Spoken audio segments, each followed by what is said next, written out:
Hello and welcome to today's AHAM webinar, Price Transparency. It is now my pleasure to introduce our speaker for today, Caroline Zananek. Caroline is a healthcare industry leader and revenue cycle lead at Cohn Resnick LLP. Caroline has 24 plus years of combined industry and consulting experience within the healthcare revenue cycle. She is a recognized industry leader and author in such areas as coding and documentation, charge description master, CDM, charge capture, pricing, governance, technology, revenue integrity, compliance, and revenue cycle transformation. Caroline is also an advisory member and Mid-Atlantic chapter leader for the National Association of Healthcare Revenue Integrity.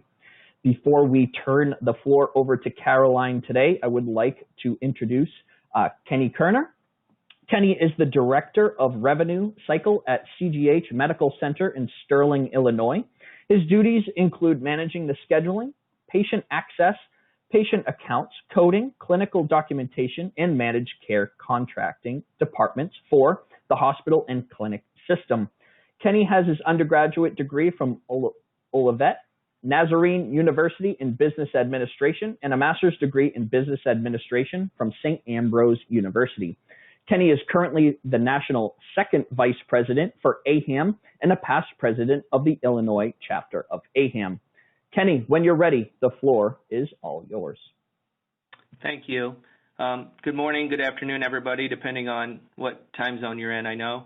I just want to take a couple minutes. I thought today was a great opportunity in front of Caroline's presentation on pricing transparency to provide an update to our AHAM membership on all the great work that your Government Relations Committee has been doing on this topic on behalf of our provider membership. So I just wanted to highlight some of the things we're doing so that you're aware of that. And again, after the webinar today, if you have anything that you'd like us to look at, please don't hesitate to reach out to me. I'd be happy to get back to you on that offline. So on pricing transparency, prior to the COVID pandemic, your AHAM leadership had numerous conversations with members of Congress related to this topic. We were talking about the operational costs that hospitals would experience just trying to comply with the regulation. We went and educated members of Congress on how useless the information would ultimately be for patients that were going to attempt to shop for services. And we were really trying to push some of the diligence here to the insurance companies who have not only the insurance contracts with each hospital, but also have the deductible copay and benefit information for their patients. We thought that was a much better approach to take so that patients got useful, out-of-pocket benefit information rather than relying on the hospitals to try to produce this.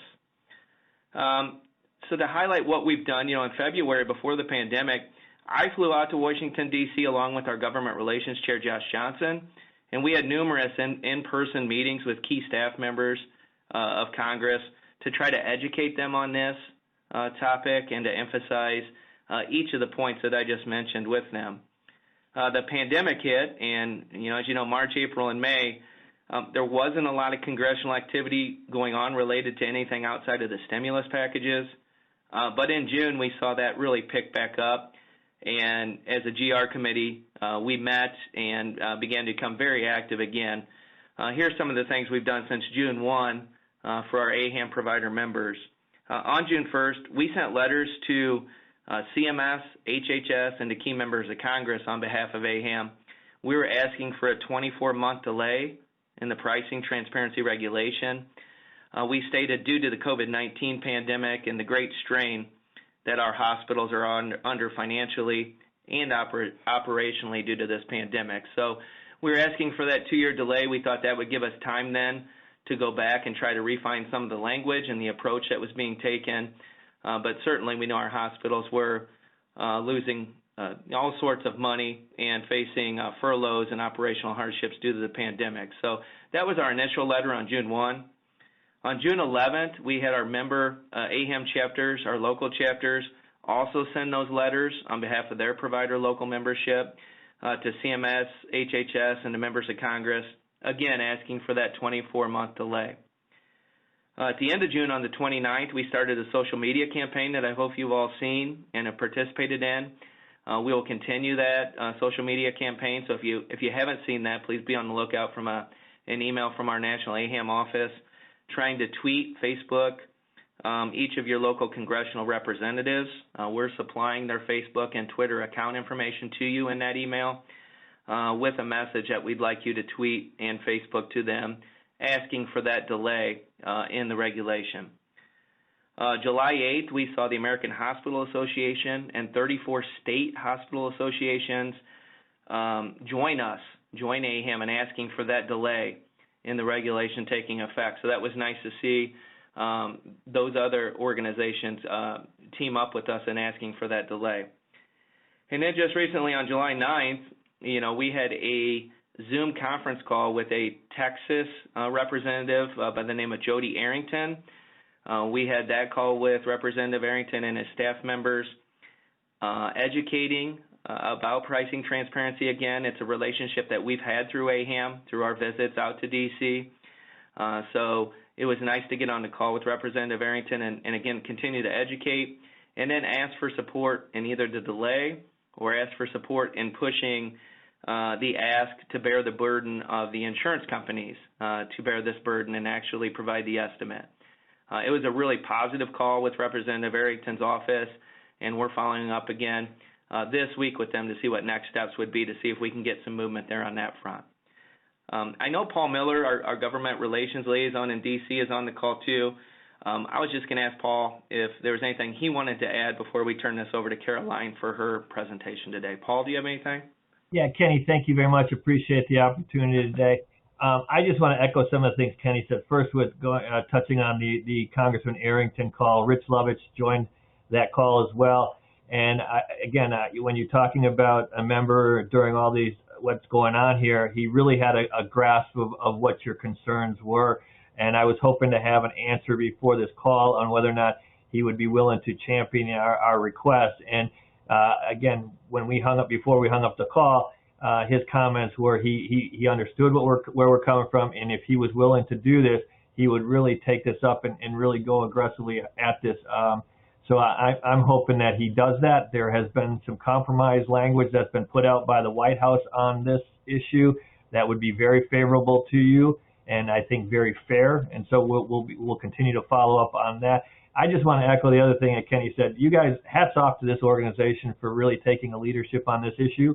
It's been a heavy lift, and it was nice to see other organizations join your call to extend implementation of this. But I think at the end of the day, what we are going to get is something better than implementation, a 24-month halt in implementation of these rules. So with that, I don't have anything else, Kenny. I just want hats off to you and the entire committee for all the work that they've done. Thanks, Paul. With that, Caroline, we're going to turn this over to you so that if we're not successful in our attempt to get this delayed or pushed to the insurance companies, you can educate all of our membership on what those regulations are. So with that, I'll turn it over to Caroline. Thank you. All right. Thank you. And I definitely applaud the efforts of this organization. I know there's also many others that are hoping to be successful in getting this delayed. I will say that when I first saw the pricing transparency discussions come about early on in the requirements, especially for the new upcoming date of January 1st, 2021, having been in the position of managing charge masters and looking at pricing initiatives in different parts throughout my career, I understand the heavy lift it takes and how complex it is, and that the estimates from CMS of it costing on an annual basis anywhere from $10,000 to $15,000 is very much understated. That it is quite an effort to pull this together. So hopefully, at least from today's presentation, you can walk away with some tidbits and some strategies of how we can flip this to the positive side and what we can do with what we're handed. So as far as today, our webinar objectives, I'm just going to run through what we had online to understand and get on the same page of what we're looking to achieve today. So we're going to go through the regulatory, technical, and operational requirements of pricing transparency, understand efforts, risk, anything that may exist at your facility in complying with the regulatory requirements, identifying some pricing and charging strategies to better meet the pricing transparency objectives. And we're going to start with those objectives here in a sec. And also understand the outlook of transparency for the healthcare industry as a whole and how it relates to areas in population health, value-based care, as well as interoperability. So with that, just giving a little bit of a background, I'm not going to spend too much time on this, but really, our journey towards transparency on the federal level, really just I'm going to start with the Affordable Care Act. That came about and what really started to come through the different rule processes, starting with the inpatient prospective payment system final rule that was provided in calendar year 2019, was when that requirement really started to come about of publicly putting out the charge master at that point on the website. But it was very vague guidance. It was further supported by Trump's summer of 2019 executive order, again, pushing forward to have this information provided out there for consumers. It came about for calendar year 2020 in our proposed rule. At that time, now we're at the outpatient prospective payment system proposed rule. And in between the proposed rule and the final rule, there was many CMS public listening sessions to be able to ask questions, challenge, as many have, the requirements, the need, again, even more challenging around, well, here's the objectives of trying to get information out there for the public, but are we really giving the data in a way that makes it beneficial? Are we meeting the objectives? Again, all of those challenges put out there. Those were addressed in the final rule for calendar year 2020. Unfortunately, in that final rule, we're still pushing towards having additional detail, and that's really where we're left today. Between that and what has come out for our inpatient prospective payment proposed rule for the upcoming calendar year was the American Hospital Association lawsuit. And they really took the larger voice against the federal government and challenging their ability to be able to force the hospital's hands in providing this information out, and more so around the payer negotiated rates that were required to be published as part of that rule. As we know, there was a district court ruling after our proposed rule for inpatient prospective payment system, adding even more requirements around pricing transparency that said that CMS was within their means to be able to require this information to be public. And so it really started just a few weeks ago, and we're coming out of the coronavirus in some areas and going back into a second wave. But really, a lot of the work towards the pricing transparency requirements and implementing them for many has come to a halt because there was that hope that it would be delayed or AHA would be successful. So now with this ruling, we're seeing a lot more in our professional associations and our social media sites, whether it be Twitter, LinkedIn, different areas. Pricing transparency is now a hot topic yet again. And the reason being is that we're not seeing that needle change for our implementation date. It's still there. We have the requirements as we understand them to be from that last final rule for calendar year 2020, giving us our January 1st date, plus the addition of what's going to be required on our inpatient prospective payment system side and requirements of DRG reporting and average charges on the Medicare cost report. And I'll get into the details later on in some slides on the specifics of those data pieces. Now, in talking about moving that implementation date in the CMS town hall meetings, and I would ask that anyone participating in the call, if you're not listening to these town hall meetings or any of the Medicare Learning Network opportunities, open door forums around these topics, you're really missing out. And you'll see as I'm going through, I'm going to mention some things that you may not have read in the final rule, but they have been discussed or answered in the Q&A from CMS, or even some information that's been obtained by colleagues and different associations as far as communicating through email or otherwise to our CMS representatives.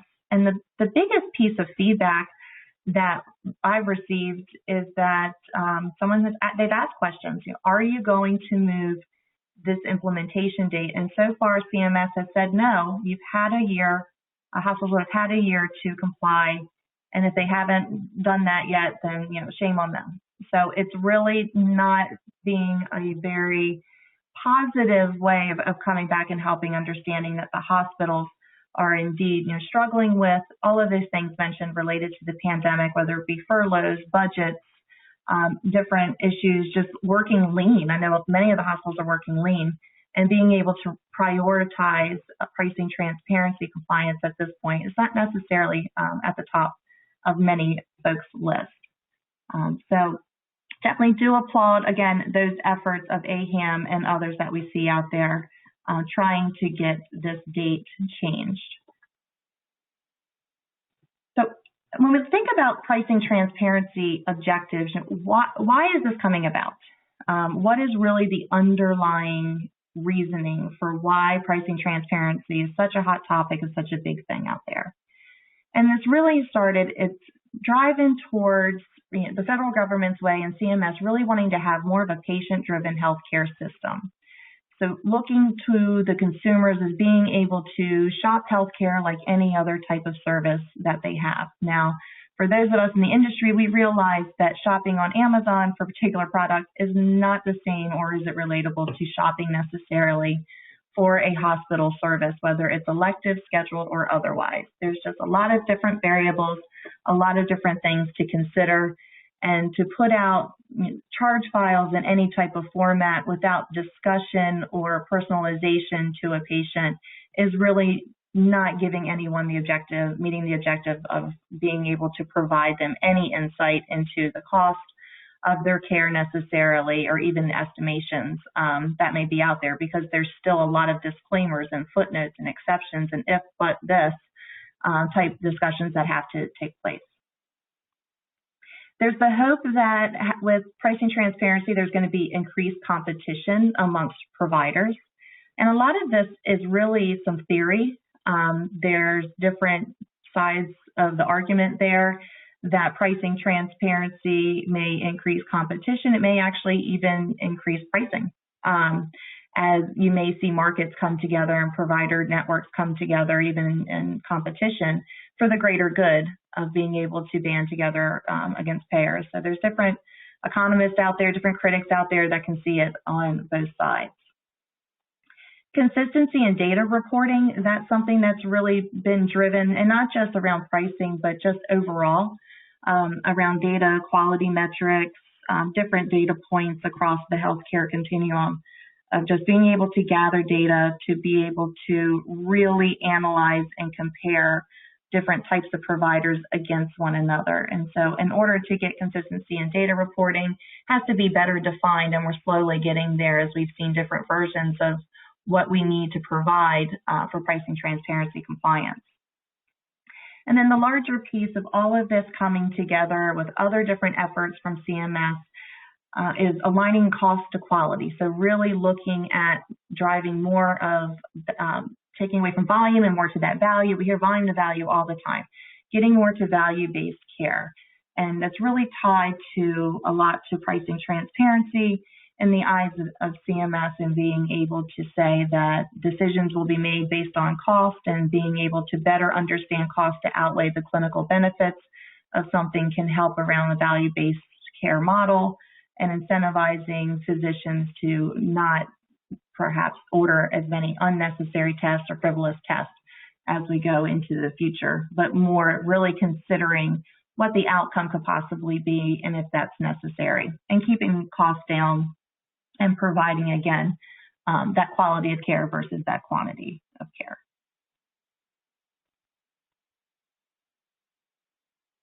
So now let's take a look at the key requirements, and you can really see just from a visual standpoint, as we're looking at what the requirements were that first year, starting with January 1st, 2019. We've lived with those same rules for 2020 as we're ramping up in preparation for that January 1st implementation date, again, as it stands today. So as far as the scope, it's still the hospitals across both, but you see the addition for January 1st, 2021, and this still, when I speak to some hospital providers, is a surprise. It was kind of thrown in there. A lot of people glazed over it. but also your hospital employed providers. And CMS is very careful in any of their guidance as far as what defines employment. And so that has been left to the hospitals to really define. So that's something to go back and understand what is defined as an employment relationship, employment agreement with the providers and the hospital. And if there truly is an employment arrangement there, that their charges, gross and otherwise, as we go through the different requirements here, are to be included. When we think about hospital, that's a hospital that is defined by your state licensure definitions and requirements of what is considered a hospital in your state, so in that state specific. CMS is not utilizing any of their terminology or definitions to define what is a hospital. Those that are excluded from that hospital requirement of having to put forth this effort and these different pieces of data are those that are federally run, federally funded. So for example, Veterans Administration, you will not have to see a pricing transparency file of any sort from them as part of this requirement. So for 2021, CMS expanded standard charges to really include a lot more detail, and then they also added shoppable services. So before in 2019, we had a standard charge file. It was one file to understand really what you have available to charge and what that gross charge is. So if you think about just a standard CDM extraction, that's really what a lot of hospitals put out on their website to meet the need and be in compliance. Well, definitely for many of you that we went through this at the AHIMA, the last AHIMA annual conference, we've had some presentations afterward, just some examples of what some hospitals translated that to be. It was very different. It wasn't standardized by any means. I've seen hospitals where they have a very short description that has much abbreviation, not very patient-friendly nomenclature, and then just a gross charge amount. The example that I give a lot of times is if I were to see chest x-ray 1 view, I may see CXR 1V. And to your layperson consumer, they're not going to understand that that's chest x-ray 1 view. Other hospitals went to the extent of adding the additional information that is now going to be the requirement of 2021. And so let me go through those individual bullet points here. So the description is your standard charge description. Does not have to be patient-friendly by definition of what's required in the standard charge file. Your gross charge, which is basically your rack rate, your standard charge, it's your starting point for all payers before any adjustments, negotiations. Your payer negotiated and cash pay rates.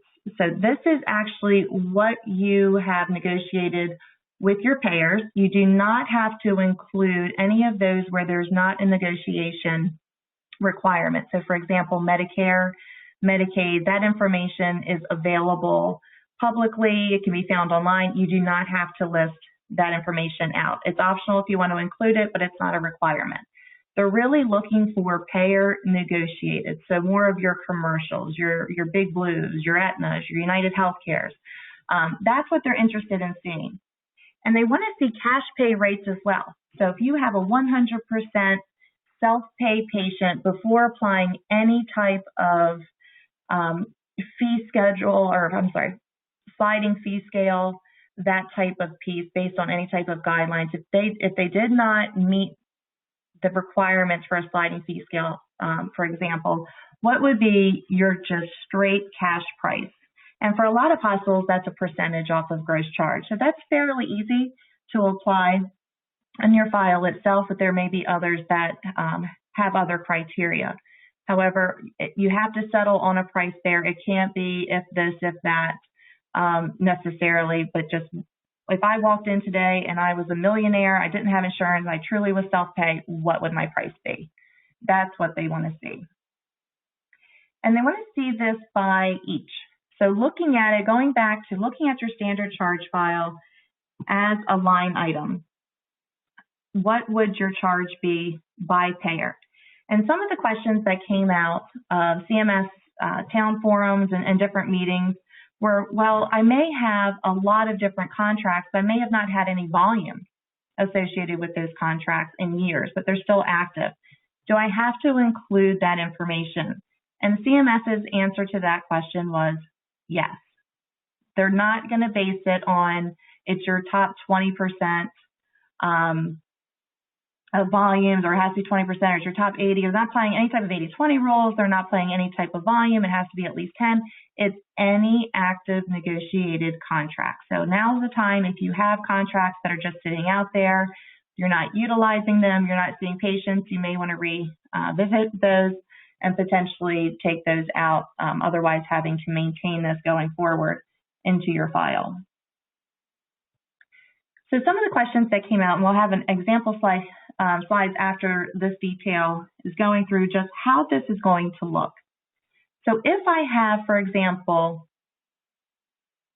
a contract that is not fee schedule based, and this is a simple exercise, or simpler, I would say simpler exercise, if I have contracts that are a percentage of my charges, because I can apply that, or if it's a percentage of Medicare, I can, that's fairly easy to compute and put together. It's where I come into bundled type services that aren't necessarily broken down by line item. And one example that was thrown out to CMS in understanding how this would look, how this would lay out if I were to just put it in an Excel spreadsheet, for example. If you were just to take Medicare's rates, obviously we have Addendum B coming out of the different proposed rules and final rules that we see every year. We have Addendum B that comes out of that. We still have a lot of if and buts kind of statements there because of our status indicators. But you can still see that there is a line item amount, even for those that may be packaged based on certain requirements. I'm thinking of your STDQ, those different types of pieces. There's different rules in place, but there's still a line item there. So think of it as, this item's most likely always packaged, but what if it wasn't? If I were to buy it just separately, what would that look like? Or if that's never going to happen, you can put a $0 there and be able to explain that at a later date. That's where the complexities come in. It's more around not the fee schedule, not the percentage of charge type payer contracts, but how do I display my bundle type of payment arrangements or any type of logic that's based on the combination of what we're going to call interrelated charges, where I may have recovery room. It's not a line item charge, but it's considered in my overall surgical package, and what I'm paid for that particular surgery that may be listed. And you're going to find also in some payer agreements where you have certain charges for certain CPT codes that are not listed in your standard charge file. For example, in the OR for surgery, if you're a time-based charge, you're going to collect that charge information based on the time it takes to perform that surgery. So whether it's per minute, it's per 15 minutes, each half hour, however you may be structured, it doesn't get assigned a CPT code to identify that particular charge until it gets abstracted by coding in many cases. And that's pretty standard of a charging practice across hospitals. However, when we're looking at standard charges and we're looking at our payer negotiated rates, if we have a fee schedule that does list out those surgical procedures and has a package price, now we have to add that to our standard charge file. And that's something that is now requiring more manipulation because it's not something that's going to easily come out in our data extract if we were just to run a standard charge description master file. So now we're getting into manipulating those different pieces. And we may have, if we want to simplify those pieces, one thing that CMS had recommended is, let's say, for example, we have a commercial payer and they have a list of surgeries and they pay a flat rate based off of that primary CPT code related to that surgery. I'll pick on hernia repair. Let's say they have a hernia repair charge and it's $5,000, but we know what makes up the itemized pieces of that are recovery, supplies.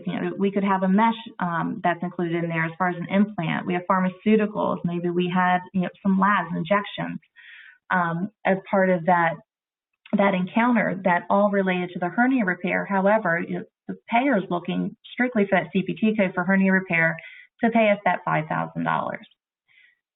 CMS had suggested creating a separate tab, so now we have a standard charge file, which looks more like your standard charge master, but now have a separate tab for it. Well, here's our standard rates for this particular payer based on these codes. And they may or may not have a line item per row charge master line because it could be a time-based charge. So it's being able to display that, again, adding the complexity, adding the lift to what it takes to do that piece. So that's giving you your each payment and a little bit into the bundled side of it.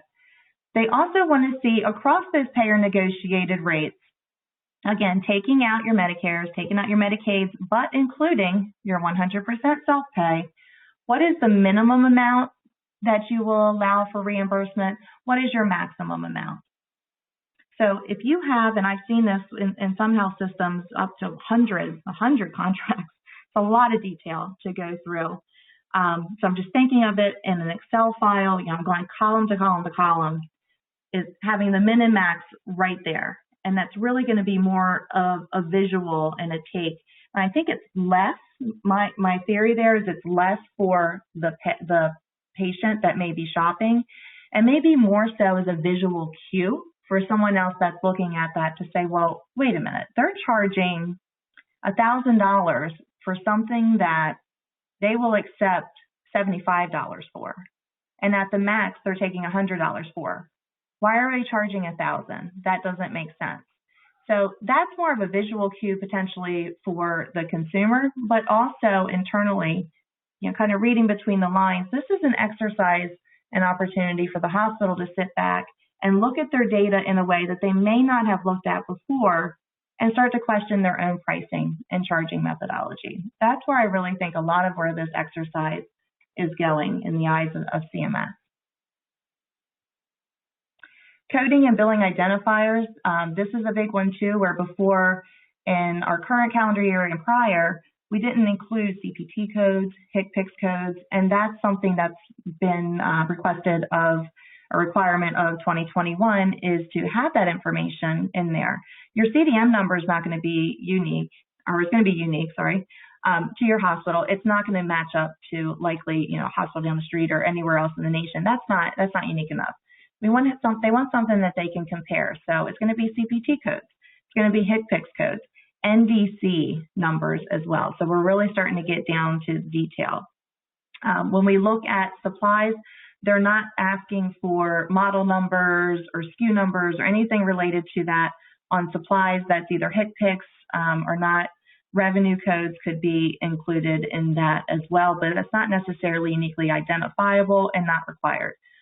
Revenue codes are not required from my understanding because they don't give enough information. It's more CPT and HCPCS. On the next piece, shoppable services.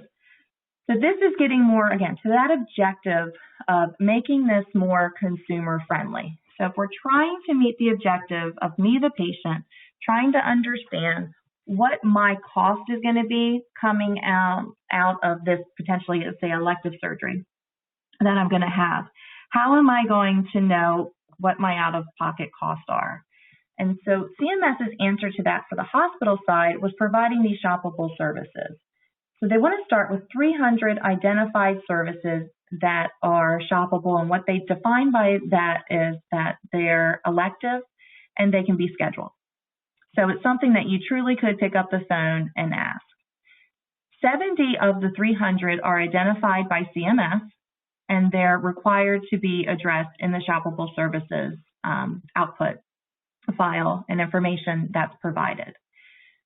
Should you not provide, for example, those 70 services, and we had a panel discussion at our last AHAM conference where we talked about, surgical specialty hospital. So they may not have those 70. The answer back from CMS is, in total, they want 300 shoppable services available for their patients to be able to view. So if you don't have those 70, and you have, let's say, 20 of those you don't have, you indicate that you don't provide those services, but now you have to replace them. So the hospital's left typically with 230 services to identify. Well, now they have to make up the amount coming out of the 70 that they can't. Now, should you go through the exercise of looking for those services, they want you to identify those that, again, primarily outpatient, but they can also be elective. And you'll see in the shoppable services, they have DRGs selected in there that they want to view. So you could also say these are primarily DRGs that are associated with elective type surgeries that often require an inpatient stay. Those can be selected. If you still go through that exercise, you can't meet the 300, just document why. And if you have those circumstances, for example, where it's a very specific surgical type hospital, that's easy to explain to have that information out there to meet your compliance. So what they want to see out of the shoppable services is an itemized and some of your payer negotiated and your cash pay rates. So we'll go back to the hernia repair example. Let's say my payer pays that flat rate of what it's $5,000 for my hernia repair. What makes up my itemized charges? Still want to see that. They still want to see what typically, you might see OR times. Now I got to go through the data exercise of averaging what that looks like. Here is potentially what recovery is going to look like. Here's typically what pharmaceutical charges look like. So here's my some of my charges. Here's what we expect the payer to reimburse, and we have to go through again. If I have 100 negotiated rates for that hernia repair, breaking it down to that level of detail for all 100, and then also our cash pay and what that looks like. So you want to see negotiated rates by each, as we talked about in the line items above, the min and the max. And also the description of these services in whole and in an itemized fashion should be in what's considered to be plain language, which basically is understandable by a layperson, that they can understand what that line item reads. So rather than our CXR1V for chest x-ray 1 view, we'll type out chest x-ray 1 view, so they may understand that. So if you look above standard charges, in our description, it doesn't indicate that that has to be plain language. However, when we get to shoppable services, CMS wants that in plain language. So I would recommend, as we go through the exercise and looking at our standard charges, if you don't already have a patient-friendly description for your charge master, your itemized type charges, to go ahead and go through the exercise of doing that. It would make it easier as you start to look at shoppable services and pulling that information out, that it already exists and it flows together. Because it's not required of the standard charge file, but it is included of the shoppable services, which is going to pull a lot of your detail, honestly, from your standard charge file. So it makes sense to go ahead and go through that process. The shoppable services, the requirements for how that needs to look vary a bit different. We'll touch that on that a couple rows down.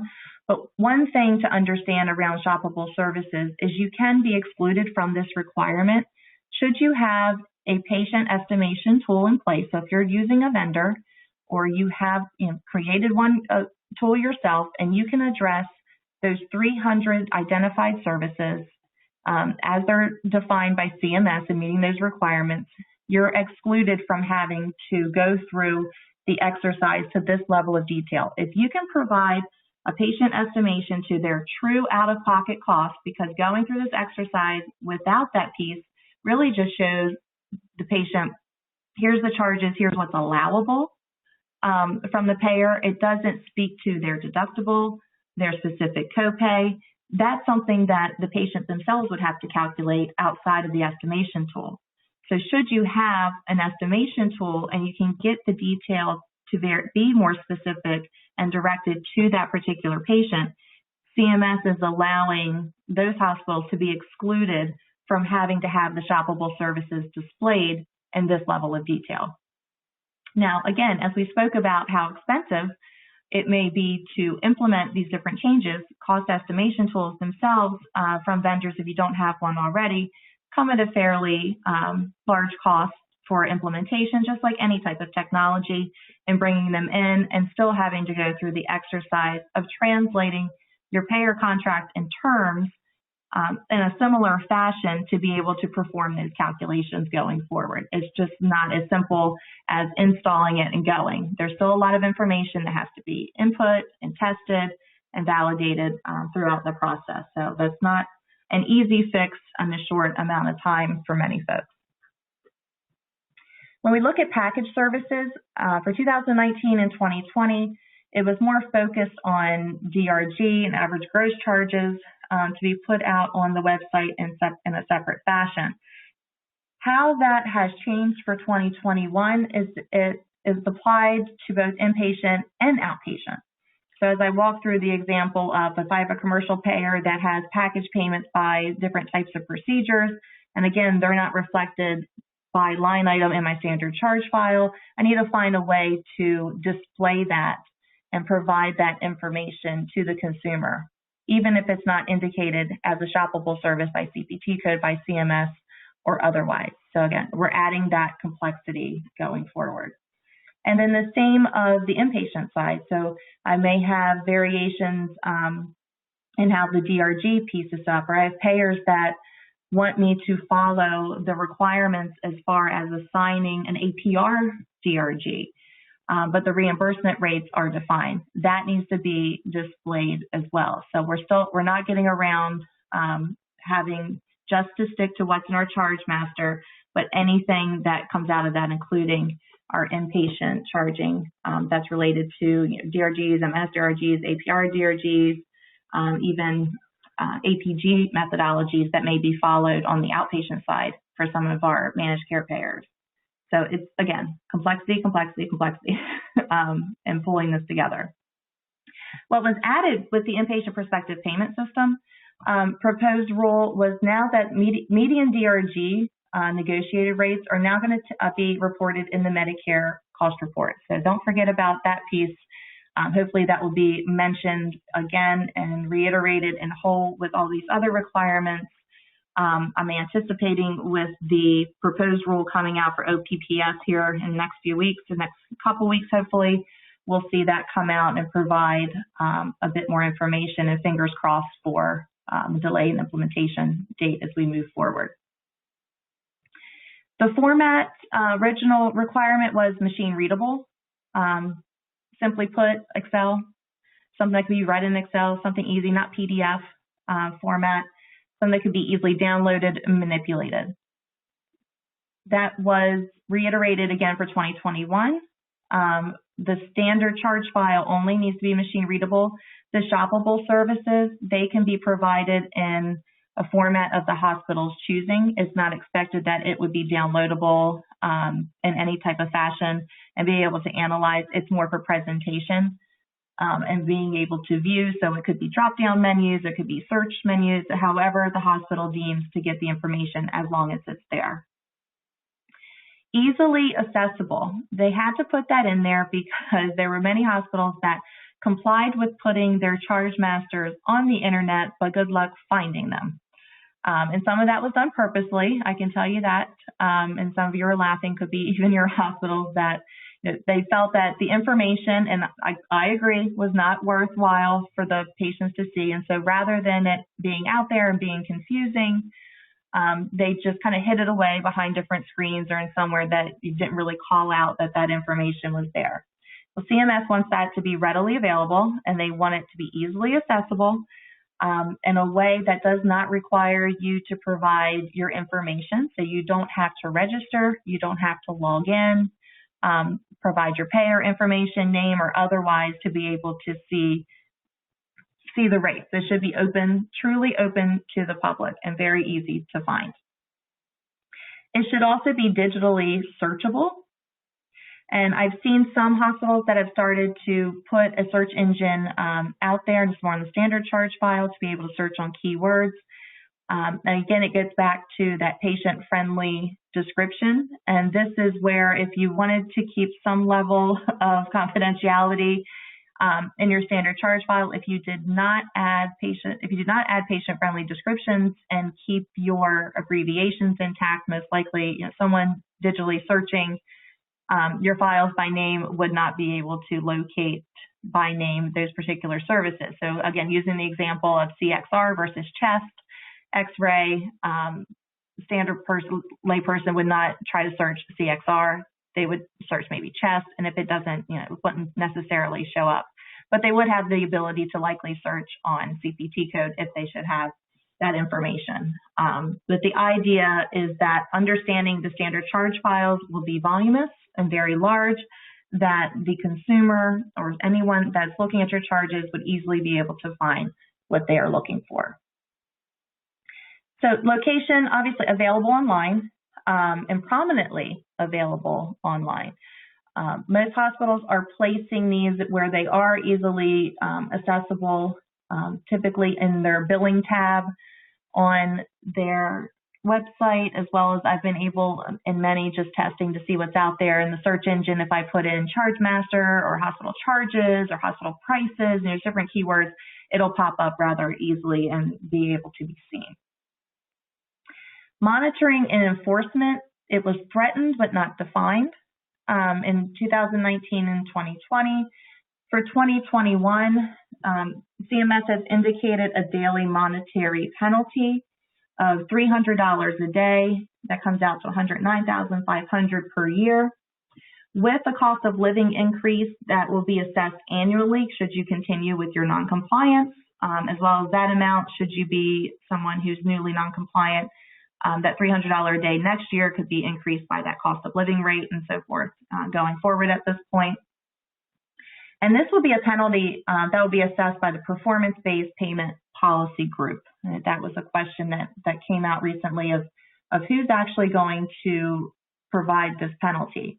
Now, how you would be identified for a penalty is still fairly vague.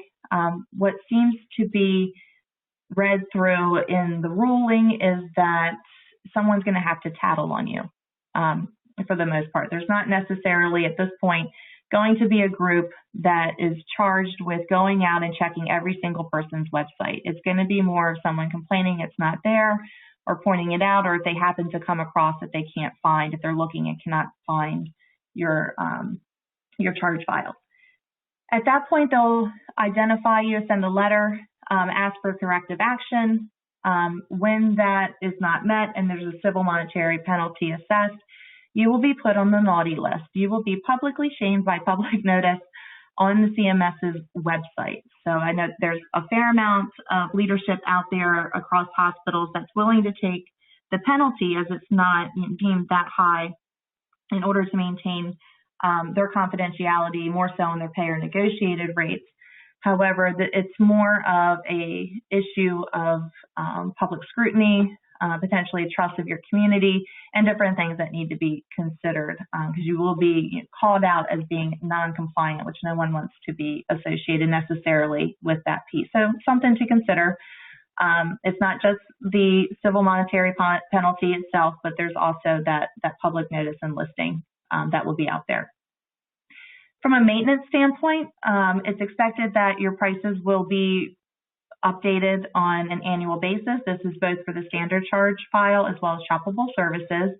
And they just added for 2021 that when you provide that annual update, that you provide the date of the last update as a point of reference and showing your compliance that it has gone through updates and maintenance at that point.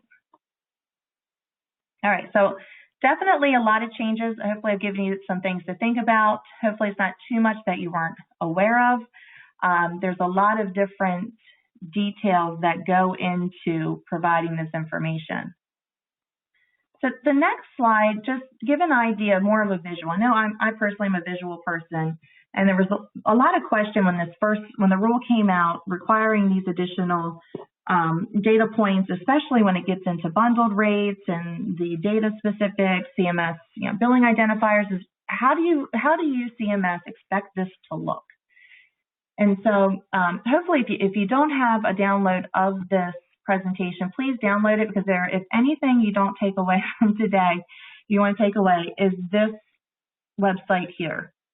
There's a lot of detail from the Medicare listening session from December 3rd of 2019 that provides these different screenshots, and there's more. I'm going to go over two with you today, but there's some more that are out there, as well as they provide a transcript of that call that includes some Q&A around, well, what is this? What is that? How do I present this information?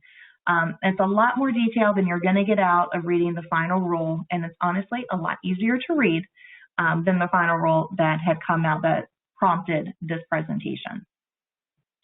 So looking at this example file, this is the comprehensive machine readable file. It's a sample display of gross charges. So for the purposes of size and being able to actually view this, when we talk about the payer negotiated rates, you'll notice that they're not on here because that's something that would blow up the file. I mean, honestly, at the end of the day, when you have a standard charge file to the requirements that CMS is going to have of us, there's no way you're going to be able to print that and be able to view it. It's going to be ridiculously large. And at least they identified that piece of it. So they simplified this piece. And then what you would expect to see to the right in those potential columns, if you're looking at it from this perspective, is and here's payer 1, here's payer 2, here's payer 3, here's payer 4. Again, looking at it from this level. Now, as we called out, if you look midway through, you can see, for example, they have our different surgical levels. Well, our surgical levels for the majority of hospitals, and probably for many of you on here, don't have a CPT HICS code attached to it because that comes at a later time in the workflow. It comes when the coders abstract that code and assign it, and it shows up on the bill. It doesn't come back necessarily to our charge master. However, again, if our payer negotiated rates have a fee schedule based on surgical CPT codes, we need to find a way to either display it in the comprehensive file or separate it based on different tabs of here's my surgical CPT codes, and this is what it looks like across my payers. Now, there's different methodologies for how to put that information out there when it comes to bundling. And that's mentioned again, if you go to that listening session link and look at the detail there. So looking at this particular screenshot, it's showing us, here's our description. You can tell that they're not necessarily user-friendly. They're not patient-friendly descriptions. This is truly descriptions coming out of an example hospital file. It has the CPT or HCPCS code, so it's looking for that identifiable information that they can compare to your peers, the national hospitals. Just again, we're looking for that uniqueness there. And then they have for the pharmaceuticals a separate column for NDC number, your outpatient default gross charge, and should you have different charges for inpatient or ER, again, it's the gross charge, just providing those out without thinking about the payer negotiated rates in these particular columns. It's what's my standard gross charge? The ERX charge quantity, so if there's a qualifier there related to the particular CPT or HCPCS code, similar to that charge quantity, they want to see that information there. That wasn't that clear in the final rule. It came out a little bit clearer as we were talking through with, again, with CMS on these different listening sessions. So if I can't say it too many times enough, definitely listen to these sessions because you find out a bit more every time. So what would be expected to be added here and what's in that footnote, again, is your payer negotiated charges, your self-pay, your minimum, and your maximum. And that would go, again, likely if you were to simplify this, just added columns as far to the right, as many as you contracts that you may have. In comparison, taking a look at CMS's example of shoppable services. And again, there's not a standard format, standard requirement of how they want to see this. This was an example of what was provided. So this is giving us a first example of the shoppable service to be colonoscopy. So that's in plain language for the patient to potentially understand. It also provides what the ancillary services are related to that. So it's taking those itemized charges, and I would imagine that that would look a little bit different, potentially by hospital. It's giving, again, the CPT code. So we still have our billing identifiers there as well as the standard charge, but it's not requiring you to put your standard gross charge. That's one separate piece that I don't know if they accidentally did not put in there into the requirement, or at this point it didn't matter because it's specific to your payer. is looking at what is the charge for my plan. So let's say if plan X is, and I'll pick on Aetna because I have Aetna. Let's say if I'm looking at this for Aetna, it would say, well, here's Aetna's standard charge of what they're gonna pay me, the hospital related to that piece. And let's say that they do pay for anesthesia medicine separately. If there's codes, you put those there, and here's typically what we would get paid. Physician services and pathology here. This was kind of comical, and honestly, I thought it was comical of CMS to throw that in there, that it's not required if they're not employed, but it would be nice for you to put that in there. That would be a huge lift to go through to understand what the standard charges by payer would be for physicians that are not employed of the hospital. So I would skip over that piece. Now, if they're an employed physician, understanding what that standard charge would look like, what's coming back had they assigned their benefits to the hospital, what that looks like. And if there has to be, if there's a facility professional split, that's called out on that piece of it. So that's where that facility fee is being indicated there. Example here for an office visit, this is one of the CMS, and these are CMS shoppable services that are included in their 70, the colonoscopy, the office visit, and the vaginal delivery. These are examples, true examples of what they expect to have. The office visit here, again, if you have a clinic where you have a split fee between professional and facility as provider based, that's something that's going to be shown here, as you would show, here's the physician side, here's what the facility is going to be. Right here, they're just showing only the standard charge for facility based payment. Vaginal delivery, I would say the majority of us understand that to require an inpatient stay and is likely going to fall more so under a bundled payment, not necessarily by CPT code. Your primary procedure, they have listed here by CPT code.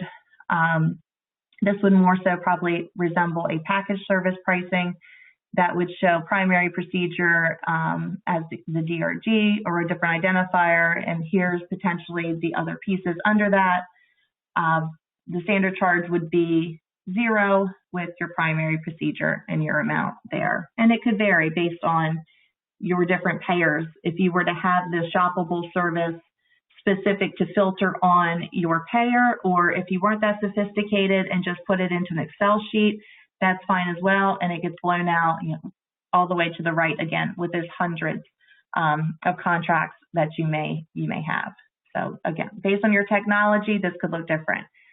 If you have a patient estimation tool where you can put in, for example, I have Aetna, here is my plan information, here's my group information, I'm having a colonoscopy, what's my out-of-pocket? You have that level of an estimation tool. You don't have to go through the process that's shown here. That will meet the requirements of the shoppable services and at least save you some time from that piece of it, but again, it may come at a cost of paying for that technology. So I'm going to jump into hospital efforts and risk. I think we definitely, hopefully as a group, if we were in the room together, I would see a lot of nodding heads of how complex this actually is. And so what really makes this so hard? And for those that may now just be jumping into pricing transparency or trying to get the buy-in of leadership to understand how difficult this is, and you may need additional resources or time or both, these are really the key areas that I usually go through in that discussion of helping leadership to understand why this is so difficult, or even the conversations we had early on with CMS of why it's not as simple as you think it is. Let's start first with disparate data sources. So I would say, I've been doing this for close to 25 years, working with charge masters. This would likely have been a simpler process back then, 25 years ago, when we had medical record systems and different financial systems where we could spit out a simple CDM that had line item services one-to-one. We didn't have shell codes, for example, that are coming out with different technologies. And, our formulary for pharmacy, and all of our charges are now sitting in the formulary in this system or this module, and our supplies are sitting in this module. Everything's sat in one file. Well, now we have, in a lot of the technologies and a lot of the systems, obviously these files are sitting in different places, and now we have to merge that together, and we have to get usage detail down to the line item level. For example, in the pharmaceuticals or the supplies, it's not just we can say, well, here's our average price for screws across the house. We have to get down a little bit more into the detail of what that looks like. And so that's difficult in pulling that information because the files don't necessarily line up in that way. So that requires data extraction and manipulation and analysis all to take place. And then sometimes that's unstructured data that we may have to pull in, that we have to manipulate it to put it into the way that we need it to look to CMS's requirements. And so that, again, that's time. That's taking time and effort and knowledge and QA and testing. It's just very, very time consuming. Interrelated charges. It's not as simple as saying, when we were talking about, well, how much is my hernia repair? What's my standard charge for my hernia? Well, that depends because I have different varying times, varying recovery. Some people need medications, some don't. What does that look like? It's not just a simple one-to-one, even by CPT code, because we have all these other different charges coming in from different processes, different departments, and again, different data sources that we have to consider. It's the lack of technology. Some are blessed with technology and budgets and IT budgets that can provide a bit of more automation around this capability, or they have, for example, a robust estimation tool. Not every hospital has that. Not every hospital has, even to CMS's opinion, that every hospital has provider contract management software. And even some that do have contract management software may only have installed and put the detail in for their top 3 to 5 payers. And even within those top 3 to 5 payers, only the majority of those procedures that drive the higher volume. Again, not necessarily getting to the level of detail of that standard charges that are required, but then also that need to be translated into the shoppable services file. Not everything may be there. So it's not only, we may have the technology, but it's the lack of information that we've inputted into our technology, or we don't have the technology at all. Maybe we don't have provider contract management software and we have a payer matrix. But our payer matrix, again, hitting the highlights, not every single line item to that level. And so then that takes us to, do we have the resource, skill sets, and knowledge? That's really something. Does someone really in the organization understand how to translate the requirements to the outputs to meet the compliance of the pricing transparency piece coming from CMS? Are they understanding how to take those bundle charges and put them into place? Are they having to look at the provider contracts and translate that into a contract management software or into a payer matrix that's more robust that I then can apply to my standard charge file that's also linking to my shoppable services? It's just a lot of different touch points. So if we don't have the skill sets and knowledge to be able to do that, we're potentially getting information out there that CMS will at least view and say, oh, they're compliant, their information's out there, but that's just visually there. Is it information that's accurate? Are we going to have scrutiny later from a patient or payer on the information that's there because maybe we didn't translate it appropriately? The big one here, timeline and priorities. So back to, the efforts of AHAM and other organizations of saying, you know what, we've had this little hiccup of a pandemic. And I say that sarcastically, but that's something that we just don't have the time right now, and it's not our priority. So perhaps we need to sit back and say, are we willing to take this now as a beating? Do we put something out there just to say we put something out there? Do we make it a priority? What does that look like? That's what's difficult. And so we need to understand from an organizational level is going into your organizations and your leadership and saying, here's our timeline. Is this a priority? Because if it is, and we want to be compliant by January 1, we got to get moving now. If it's not, what can we get done to at least show our efforts and good faith to our community and trying to comply with this piece. Again, fingers crossed that when the proposed rule comes out for the for OPPS for the next calendar year, that there's some verbiage in there that maybe they won't move the implementation date, but maybe simpler to interoperability. They'll just move the needle as far as, you know, when I can possibly be fined for not complying, to give us a little bit of timing. So it's definitely inevitable. It's something that's going to need to be done. It's just how much effort are we going to put forward trying to make that timeline for January 1, and what is the requirement of having to meet January 1? What's the expectation if that's going to be moved or not? So again, timeline priorities is, I think, right now a big piece of the question of, you know, what do we need to put into this, and how do we get going?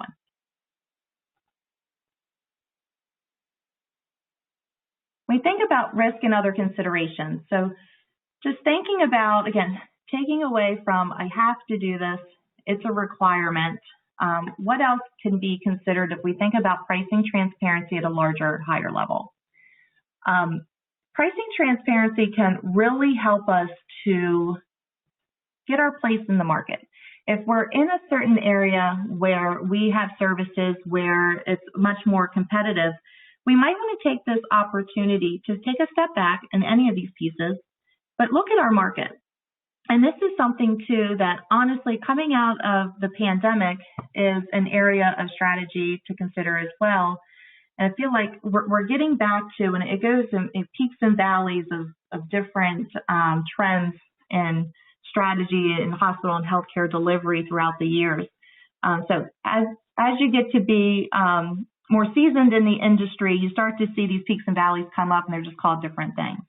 But I remember years ago, many hospitals and health systems were really focused on their pillars of excellence. And many of you on this call probably remember what the pillars of excellence were, but it was really identifying what do you want to be good at in your hospital? Are you going to be known for cardiology? Are you going to be known for orthopedics, cancer care? Where are you going to focus your time, your efforts, your marketing? What are you going to invest in and be known for to get greater market share? And that's something now, as we're looking at the strategy coming out of the pandemic, a lot of hospitals are sitting back to say, we're trying to get our volumes back up, but maybe it takes a minute to sit back and look to see what are we really good at and focus there to bring our patients back into the hospital. And so looking at your pricing in that same area of where you want to focus is also an opportunity as well to provide that pricing transparency efforts and strategy and aligning that with your market and where you want to be competitive to maybe increase your volumes there.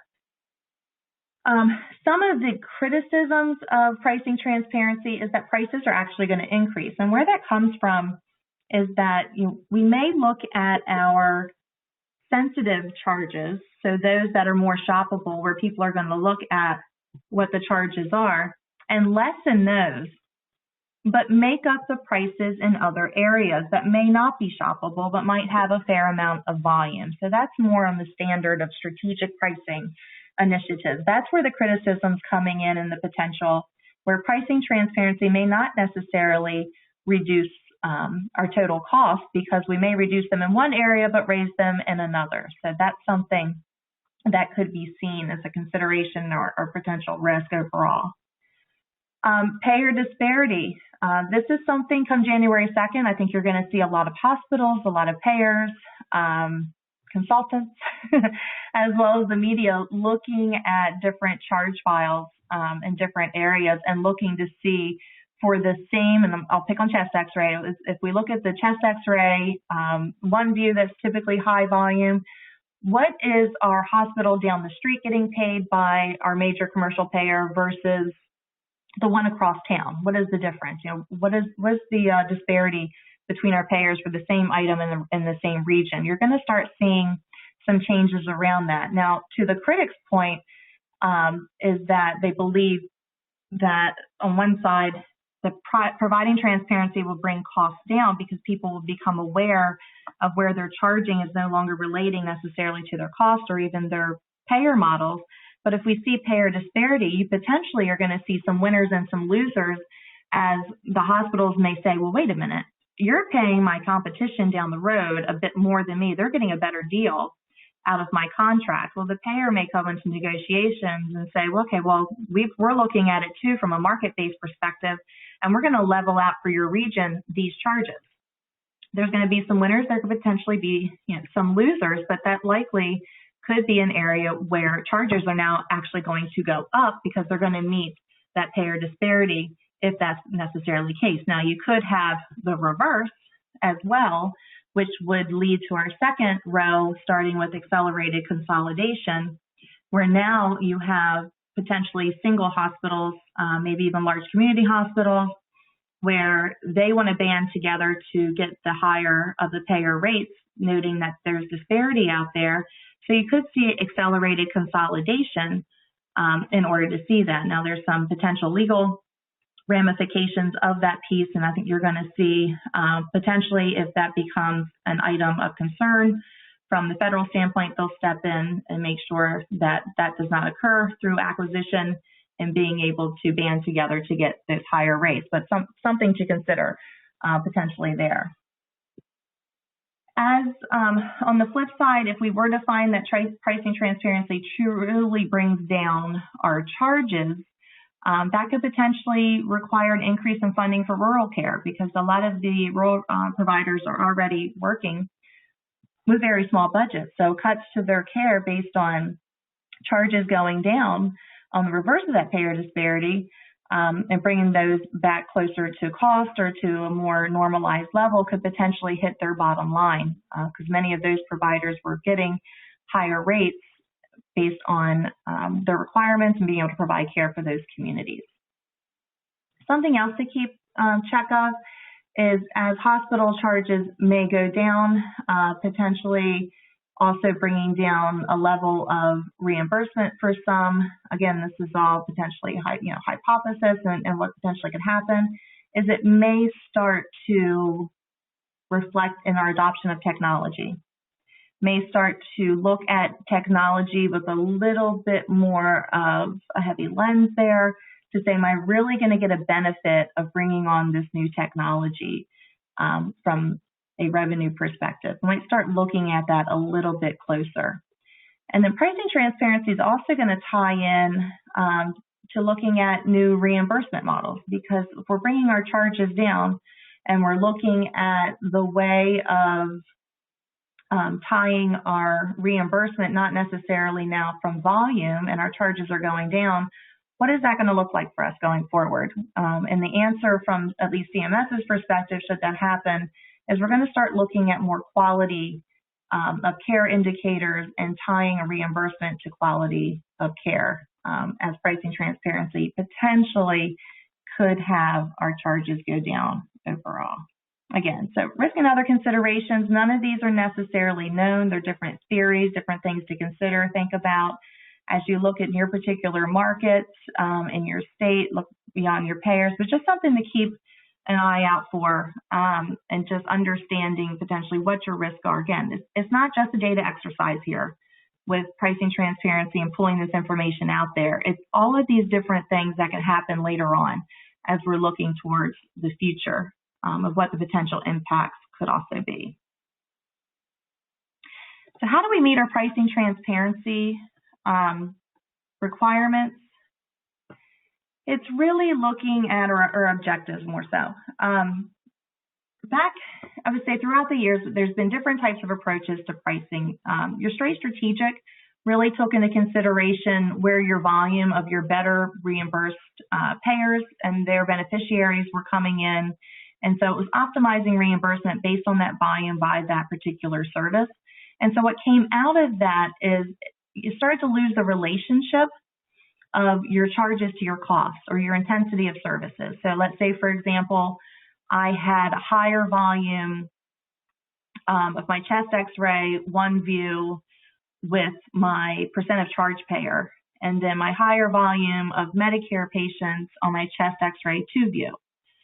Well, my charges for my one view would be higher because I'm getting greater reimbursement, percent of charge. My two view may be lower, but still meeting my Medicare requirements not falling into a lesser charge of in any type of contract. And so I'm still getting my reimbursement less of an adjustment, and I'm getting a higher reimbursement with my higher charge on my less intensive service. That was more strategic pricing. So we lost that relationship of intensity to the service. And what happened down the road, years later, as new services started to come into the hospital, CDM managers started to really question, why is this priced this way? It just kind of snowballed from the last strategic pricing review, and every year we had a 5 or 6% increase, and we just really started to lose sight of what that different relationship was doing. And then also with our growth, maybe our growth patterns and our mix of our payers and service volumes really started to change, and we just weren't keeping pace with that. And as new services came along, the question of what is our pricing strategy, our policy, just simply, what is it? Because I can't look at our current pricing and apply any type of standard markup or methodology because it's not there, because it had gone through a strategic pricing study. So at that point, you really lose your ability to have defensible pricing or transparent pricing even, because you can't explain it. And can't necessarily replicate it. And it becomes very frustrating. Truly transparent or defensible pricing, that's easily translated to patients and staff. Maybe it's reference-based pricing. I mean, to the simplest degree of it's this percentage over Medicare or this amount overall. And every year we do a market study, and we're always 75% within our market. Or it's very, very easy to define. Very clear, very defensible, consistent, somewhat predictable in that case. However, when looking at transparent, defensible pricing, a lot of times in looking and doing an analysis of where the pricing is related to payer contracts, find that you're missing out and not aligning the contracts to your pricing and your charging methodology and optimizing that capability. So there's a lot of normalization that has to happen to correct that pricing evolution as it's going through, because there's different changes in different ways. So what really falls between that is rational pricing. And so rational pricing is taking a little bit of strategic and transferable and defensible. So it's really that happy medium in between, and being able to take that piece. So you're considering your market. You're applying pricing based off of the intensity. It has some relationship to cost. You're meeting your payer requirements, and it can be easily understood and replicated. And so that's where we're looking at more so rational pricing. And that's really meeting the underlying objectives of CMS. Does it make sense? Is it clear to the consumer? Because we don't want to lose touch with where we are in relationship to cost and quality in our market, because over the years, things have just gotten kind of crazy. As pricing has not been revisited, but necessarily as a price is set, it just gets increased as time goes on without going back and reestablishing what the policy should be. So when I think about rational pricing considerations, it's looking at like and similar services. So are they completely priced way far away on spectrum from one another? A good example there is CT and MRI. Very similar type services, and even if you look at RVUs from the physician side, you look at different charges, your capabilities, your management, your cost of technology, somewhat similar. So you wouldn't expect them to be that far off of one another. The same service in varied areas. Does it make sense if I have the same type of service provided? Maybe it's in the ER versus an outpatient clinic versus inpatient floor. Does it make sense? Is there that much of a variable that I need to price differently because of that location or varied area? And if that can be defensible because maybe the cost is that much different, then that would make sense and that can be defensible. But a lot of times it's not necessarily that big of a variable, and it can be questioned by even payers that I have this one CPT code, but I have different charges coming across as I'm looking at your data. Looking at time-based services versus flat fee, there could be some opportunity there in looking at time-based. Does it necessarily make sense? Do I need to have time-based or levels or combinations and hybrids? being able to make it more simplistic in that way. Does my pricing relate to my intensity of services? So again, does my 2 view price higher than my 1 view, and so on? Does it make sense? Are my bilateral procedures priced higher than my unilateral counterpart? Just taking into that consideration. Sensitivity, and this is where CMS is coming in from more that shoppable services standpoint, is are we looking at taking into consideration what someone might have to pay out of pocket? Are we looking at the market? Are we looking at the potential payer mix of, do I have a higher amount of self-pay patients? Defensible. Do I understand how things are priced? And can I say, this is why I priced it this way, and feel confident in the way that I did that, and not saying, well, it's always been priced that way, or we increase our charges 5% every year, and it's gone from there. Can I truly understand it? What is your market share? So this is going back even to that piece that I mentioned about competition. How do I sit in the market? Do I want to be competitive? Let's say, for example, I have diagnostic services. I have a freestanding diagnostic center down the road. Do I want to take a look at my market share, and do I want to drive the volumes to my outpatient diagnostic center? And so where do I look in comparison to what my competitors are? And also considering my cost. Does it make sense? And again, is this something that I want to be known for in providing care to my community, or being that pillar of excellence and driving the volumes there? And then also service quality. Am I comfortable that my pricing is equal to the quality that I'm providing? Am I giving a high value for the cost of charge amount that I'm providing out there that people are seeing? Am I known, again, in that area, or are people going to question why I'm so much higher if I don't have a great reputation in that particular area? So a lot of different things to consider in realigning and looking at your pricing strategy and meeting those pricing objectives. So let's see, our outlook. So what does the future hold? This is my little crystal ball here. So looking at the future, definitely the calculation of patient estimates. That's something that CMS is really, really pushing hard to be able to meet the objectives. So this pricing transparency rule, this is our second wave. This is a pricing transparency 2.0. It's going to keep getting more, let's say, complex but involved. So the expectation for patient estimates, definitely agree and echo what you were saying earlier from AHAM's perspective, is this information still isn't these requirements are still not telling me, the patient, what my out-of-pocket cost is. That's something I can better get from my payer. So what is this information really providing? This is my outlook, and this is my opinion. This is a baby step to getting information collected to be able to be shared in a standard data set that will be provided to our payers as well as of our government, and being able to provide our patients estimates to that level of detail. This isn't the end all. This is something that's going to be continually revised and changed. I think our immediate next step is, once we get past this first implementation, again, fingers crossed, that gets delayed a little bit, give us some breathing room. The next version potentially is going to be a template and a reporting way to be able to share that information and getting into our interoperability. Pricing transparency will be part of that opportunity coming forward as far as sharing information between systems and providers and payers. It's going to be the larger healthcare community. So I think that's going to be the next round of the rule after we get past this next wave of the detailed requirements that are required.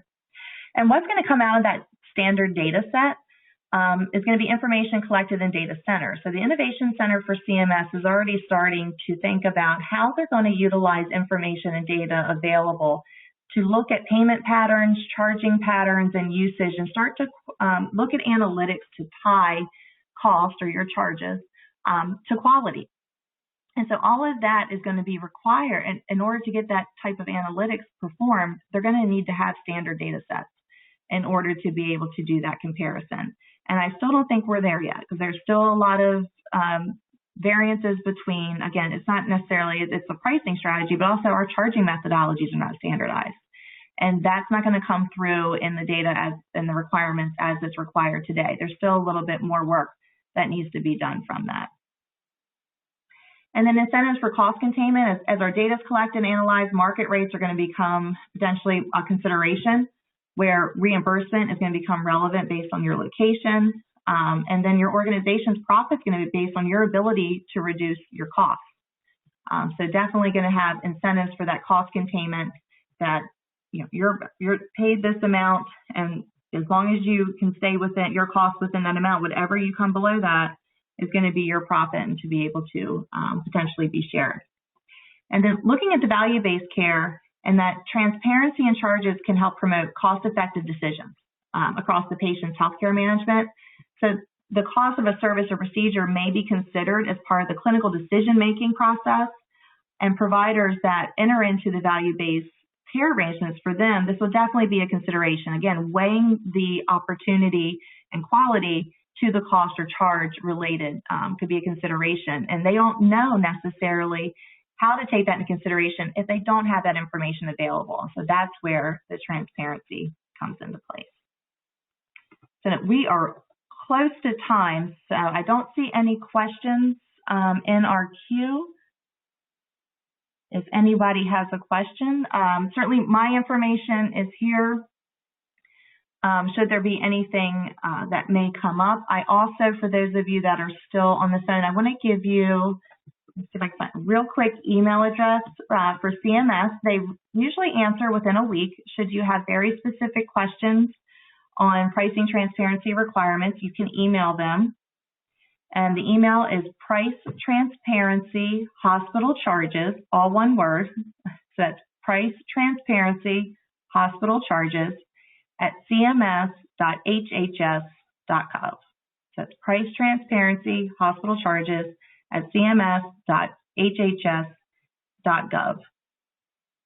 So hopefully from the AHAM front, you guys are successful with others in getting at least the implementation pushed back. I would be hopeful even for 6 months.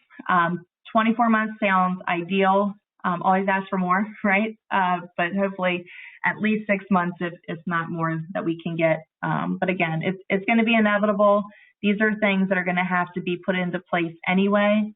Take this as an opportunity to look internally at not only your pricing strategy, but your charging strategy. I would say for more hospitals than not, as you look inward and reassess your pricing and even change your business rules around what your pricing looks like, you may be surprised that you come out ahead. It sounds like at first glance that you're going to have to reduce your charges, and that's not necessarily the case. There's always, I would say for majority of hospitals, there's opportunity that comes out of the review process required to get this information in place. So with that, I'm done. If there's not questions, I appreciate being able to take part and provide this information to you today. Thank you so much, Caroline. Unfortunately, we have run out of time here.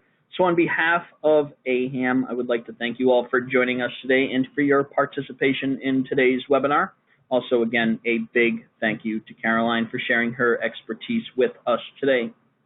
At this time, I will direct your attention to a survey that should pop up on your screen momentarily. We do appreciate your feedback, as it does help us improve our future webinars. Again, thank you so much for joining us today. We all hope you have a great rest of your day.